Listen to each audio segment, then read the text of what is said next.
एक कदम में Kim Jong Un ने अमेरिका में ऐसा तूफान उठाया जो बदल सकता है पूरा ग्लोबल पावर इक्वेशन। बीजिंग में पुतिन और किम का एक रहस्यमयी मीटिंग के आड़ में छिपा था भारत का एक मास्टर स्ट्रोक, जिसका आभास दुनिया के कोई इंटेलिजेंस एजेंसी भी नहीं पाया। जहां दुनिया के सबसे रहस्यमय और अप्रत्याशित नेता किम जोंग उन अनजाने में भारत का सबसे बड़ा रक्षा कवच बन गया। उसके एक एक फैसले में विश्व बाजार कांप उठता है। पराशक्तियां अभी डर खाती हैं, यहाँ तक कि अमेरिका जैसा देश भी जिसके साथ सीधे संघर्ष में पड़ना नहीं चाहता। आज भारत उसी किम को अपना अघोषित ढाल बनाकर व्हाइट हाउस को स्पष्ट संदेश दिया है, India is not to be cornered. ये कूटनीतिक गेम प्ले व्हाइट हाउस के स्ट्रैटेजिस्ट की रात की नींद छीन ली है। यही भारत का वो साइलेंट स्ट्राइक जो अमेरिका के ट्रेड वॉर की हवा निकाल दी है। पूरी दुनिया भी एक ही सवाल कर रही है, भारत की कूटनीति का अगली चाल क्या होने वाली है। आइए पूरी घटना को विस्तार से जानें, लेकिन उसके पहले कृपया इस वीडियो में एक लाइक करें और चैनल को सब्सक्राइब करें, क्योंकि ये आपके लिए एक सेकंड का मामला है, लेकिन ये हमें बहुत मदद करता है। कहानी शुरू हुई थी जब अमेरिका सोच रहा था टैरिफ के जाल फेंककर भारत की तेज बढ़ती इकोनॉमी को अपने शर्तों पर बांट लेगा। डोनाल्ड ट्रंप एडमिनिस्ट्रेशन जब भारत के प्रोडक्ट्स पर एक्स्ट्रा टैक्स लगाने का ऐलान किया, तब ग्लोबल एक्सपर्ट्स लगभग मान ही लिए थे कि भारत के सामने गंभीर इकोनॉमिक क्राइसिस आने वाला है। ज्यादातर की धारणा थी भारत या तो दबाव में नतमस्तक होगा या सीधे पलटवार करेगा, जो एक विनाशकारी ट्रेड वॉर में तब्दील होगा।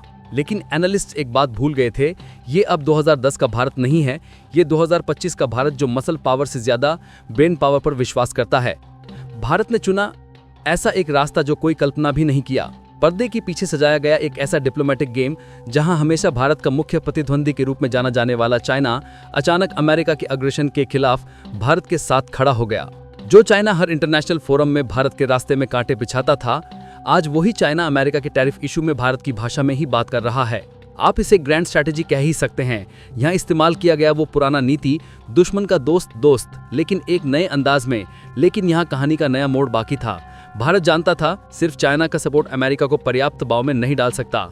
जरूरत थी एक्स फैक्टर की, जिसके एक झटके में पूरा खेल की दिशा घूम सकती है, और वो एक्स फैक्टर है नॉर्थ कोरिया के supreme leader Kim Jong Un के नाम सुनते ही अमेरिका एडमिनिस्ट्रेशन में अस्वस्थता फैल जाती है और व्हाइट हाउस के पॉलिसी मेकर्स के चेहरे पर स्पष्ट चिंता की छाप दिखती है। मीडिया के हेडलाइंस हिलाकर खबर आई, किम जोंग उन कई सालों बाद अपना पहला विदेश दौरा कर रहे हैं चाइना में। लेकिन ये कोई साधारण दौरा नहीं था। उद्देश्य था बीजिंग में दूसरे विश्व युद्ध के समापन की 80वीं एनिवर्सरी के मौके पर आयोजित एक विशाल मिलिट्री परेड में मुख्य अतिथि होना, और मंच पर उसके बगल में कौन खड़े होंगे? रशिया के प्रेसिडेंट व्लादिमीर पुतिन। मतलब एक जगह दुनिया की तीन शक्तियां चाइना, रशिया और नॉर्थ कोरिया अपनी मिलिट्री पावर और पॉलिटिकल यूनिटी को पूरी दुनिया के सामने प्रदर्शित करने वाले हैं। ये दृश्य व्हाइट हाउस के लिए एक नाइटमेयर जैसा था। और इस पूरे पिक्चर का सबसे बड़ा लाभार्थी कौन होगा जानते हैं? वो है भारत। ये घटना ही थी भारत के ऑपरेशन डायवर्जन का एक गुप्त डिप्लोमेटिक खेल। अब सवाल बहुत ही स्वाभाविक, नॉर्थ कोरिया का ये चाइना दौरा से सीधे भारत का लाभ कहां? इस जवाब पाने के लिए देखना होगा भारत की वो डिप्लोमेसी जहां कूटनीति का खेल चलता है कई स्तरों पर, कई सर्कल्स में। भारत का कौशलता पानी जैसा साफ। जब दुश्मन आपकी ओर ध्यान दे रहा है, तब उसे ऐसे एक बड़े खतरे की ओर डाइवर्ट करें कि आप पर से उसका फोकस हट जाए। भारत ने ठीक यही किया, प्रायोरिटीज या प्राथमिकताओं को बदल दिया। जिस पल किम जोंग उनका चाइना दौरा और पुतिन की उपस्थिति की खबर पक्की हुई, साथ ही अमेरिका स्टेट डिपार्टमेंट, पेंटागन और इंटेलिजेंस एजेंसीज का फोकस हट गया भारत अमेरिका टैरिफ विवाद से। वे अचानक झुक गए एक नई इक्वेशन की ओर। चाइना की जमीन पर 3 न्यूक्लियर आर्म्ड एकजुट हो रहे हैं, और वे क्या कॉन्स्पिरेसी कर रहे हैं अमेरिका के खिलाफ।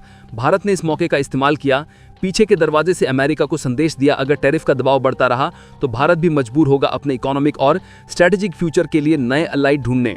ये कोई खुली धमकी नहीं थी, बल्कि पूरी तरह मापा हुआ कैलिब्रेटेड डिप्लोमेटिक सिग्नल था। और अमेरिका अच्छी तरह जानता है एक ही समय चाइना, रशिया और भारत जैसे 3 महाशक्तियों के साथ सीधे दुश्मनी बांधना उसके लिए बिल्कुल संभव नहीं। किम जोंग उनकी उपस्थिति पूरे समीकरण को और जटिल बना दिया, क्योंकि नॉर्थ कोरिया वो अप्रत्याशित वेरिएबल है जो किसी भी समय स्थिति को विस्फोटक बना सकता है। भारत बहुत बुद्धिमत्ता से खुद को इस इक्वेशन का सीधा हिस्सा नहीं दिखाकर भी इस डर के प्रभाव को पूरी तरह काम में लिया। भारत ने अमेरिका को एक अघोषित संदेश दिया, देखिए दुनिया स्पष्ट रूप से अब 2 शिविरों में बंट रही है।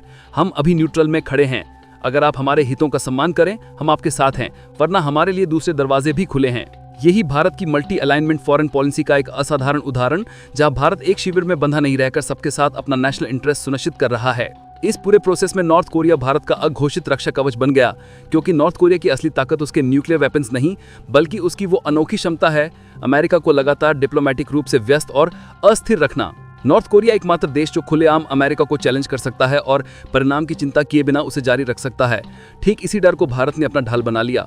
बेशक भारत और नॉर्थ कोरिया के बीच कोई सीधा मिलिट्री या स्ट्रेटेजिक एग्रीमेंट नहीं है, भविष्य में भी उसकी संभावना लगभग शून्य है, फिर भी भारत ने साबित किया वो चाहे तो किम कार्ड इस्तेमाल करके अप्रत्यक्ष रूप से अपना हित रक्षा कर सकता है। इस स्ट्रेटेजी का प्रभाव पड़ा चाइना पर भी। चाइना फिलहाल अमेरिका के खिलाफ भारत के साथ खड़ा होने पर भी वो कभी नहीं चाहेगा साउथ एशिया में भारत और नॉर्थ कोरिया के बीच कोई क्लोजनेस बने, क्योंकि चाइना नॉर्थ कोरिया को अपने इन्फ्लुएंस स्फीयर का हिस्सा मानता है और उसके ऊपर पूर्ण कंट्रोल रखना चाहता है। अगर भारत इस इक्वेशन में बस आए तो वो चाइना के लिए एक सीरियस स्ट्रेटेजिक हेडेक बन जाएगा। एक पत्थर से दो शिकार, इस चाल से भारत ने एक साथ दो संदेश दिए। अमेरिका पर टैरिफ कम करने का दबाव बना और चाइना को चुपचाप याद दिलाया कि भारत को कभी हल्के में ना लें। अब जब ग्लोबल पावर बैलेंस तेजी से बदल रहा है, भारत उसका एक इनडायरेक्ट बेनिफिशियरी बन गया है।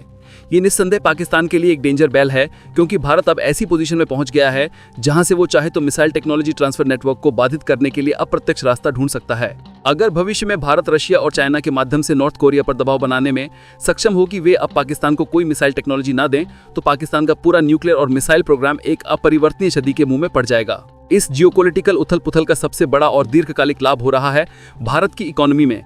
जब अमेरिका, चाइना और रशिया अपने जटिल संघर्ष में फंसे हैं और नॉर्थ कोरिया जैसे देश इस टेंशन को और बढ़ा रहे हैं, ठीक तब ग्लोबल इन्वेस्टर्स और एमएससी ढूंढ रहे हैं एक सेफ और स्टेबल इन्वेस्टमेंट डेस्टिनेशन, और इस कॉन्टेक्स्ट में भारत उभर रहा है दुनिया के सबसे अट्रैक्टिव और सिक्योर इन्वेस्टमेंट हब के रूप में। भारत एक जीवंत डेमोक्रेसी है जहां है विशाल और लगातार बढ़ता middle class, government economic reforms के प्रति दृढ़ प्रतिबद्धता है। जब इन्वेस्टर्स देख रहे हैं अमेरिका चाइना एक अनथिन ट्रेड वॉर में फंसे हैं, रशिया भी कठोर सैंक्शन से जूझ रहा है, तब उनके पास भारत से बेहतर विकल्प कुछ नहीं। ये भारत के लिए ला सकता है trillions of dollars in FDI, साथ ही एडवांस टेक्नोलॉजी। ये है भारत की हिडन इकोनॉमिक स्ट्रेटेजी जो पूरे खेल को और महत्वपूर्ण बना रही है। इसका मतलब है भारत सिर्फ डिप्लोमेटिक या मिलिट्री फायदा नहीं ले रहा, बल्कि अपने इकोनॉमी को नई गति देने के लिए एक मजबूत फाउंडेशन बना रहा है। ये कौशल भारत को ग्लोबल सप्लाई चेन में चाइना का डिपेंडेबल ऑल्टरनेटिव के रूप में खड़ा करेगा। जो कंपनीज अब चाइना छोड़कर नई जगह ढूंढ रही हैं, उनकी पहली और सबसे स्वाभाविक चॉइस हो रहा है भारत।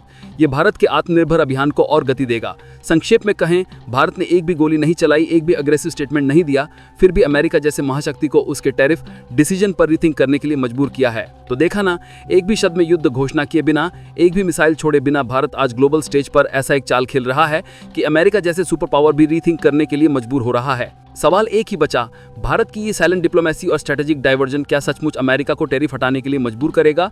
और किम जोंग उन, जिसे एक समय विश्वव्यापी खतरा के रूप में देखा जाता था, क्या वो अनजाने में भारत का सबसे बड़ा डिप्लोमेटिक वेपन बन गया? आप क्या सोचते हैं? अपना मत जरूर कमेंट में बताएं। भारत जो कर रहा है वो विशेष रूप से ग्लोबल साउथ के देशों के लिए आशा की किरण है।